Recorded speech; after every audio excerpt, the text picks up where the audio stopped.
பிரியமானவர்களே, இன்று உடற்பயிற்சி குறித்து வேதம் என்ன சொல்கிறது என்ற காரியத்தை நான் உங்களோடு பேச விரும்புகிறேன். உடற்பயிற்சி குறித்து 1 தீமோத்தேயு 4:8 சரீர பயிற்சி, அதாவது உடற்பயிற்சி கொஞ்சமே பலன் தரும், ஆனாலும் தேவபக்தி எல்லாவற்றிலும் பிரயோஜனம் உள்ளதாயிருக்கிறது.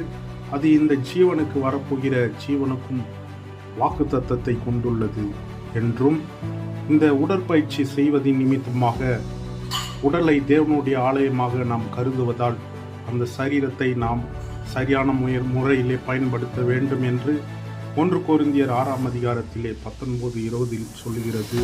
உங்கள் சரீரமானது உங்களில் வாசம் பண்ணுகிற பரிசுத்த ஆவியின் ஆலயமாய் இருக்கிறது என்று நீங்கள் தேவனால் உண்டாயிருக்கிறீர்கள் என்று அறியீர்களா என்று வேதம் சொல்லுகிறது. பிரியமானவர்களே, எனவே சரீரத்திற்கும் அதிக இம்பார்ட்டன்ஸ் கொடுக்க வேண்டும்.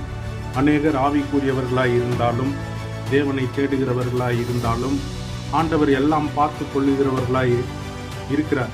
ஆனாலும் நாம் சரீரத்தை, ஆண்டவர் நமக்கு ஒரு நல்ல சரீரத்தை கொடுத்திருக்கிறார்.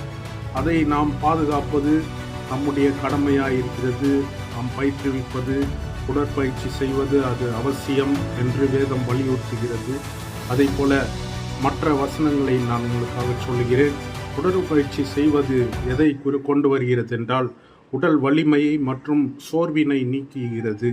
ஏசாயா 40:31 கர்த்தருக்கு காத்திருக்கிறவர்கள் புதுபலன் அடைந்து கழுகுகளைப் போல செட்டைகளை அடித்து எழும்புவார்கள்.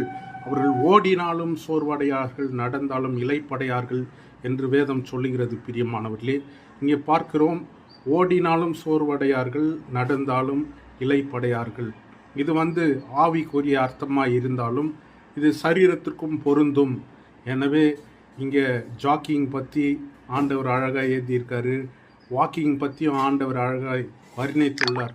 அதே போல் உடற்பயிற்சி செய்வதனாலே விடாமுயற்சி என்கிற ஒழுக்கம் நமக்குள்ளாக, நம்பிக்கை, தன்னம்பிக்கை, ஆண்டவர் மீது இருக்கிற நம்பிக்கை நமக்கு உள்ளாக வளர்கிறது என்று 1 கொரிந்தியர் 9:25 பந்தயத்தில் ஓடுகிறவர்கள் எல்லாரும் அடக்கமாய் ஒழுக்கமாய் செய்கிறார்கள், அவர்கள் அழிந்து போகும் கிரீடத்தை பெறும்படிக்கு அப்படி செய்கிறார்கள். நாமும் அழியாத கிரீடத்தை பெறும்படி அப்படி செய்கிறோம்.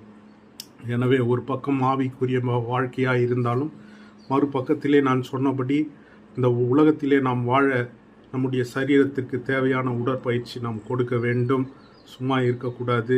அதே போல் உடற்பயிற்சி நிமித்தமாக நமக்குள்ளாக நம்பிக்கை மற்றும் பலன்கள் கிடைக்கிறது. அது ஆரோக்கியத்தை காண வழிவகுக்கிறது. அதை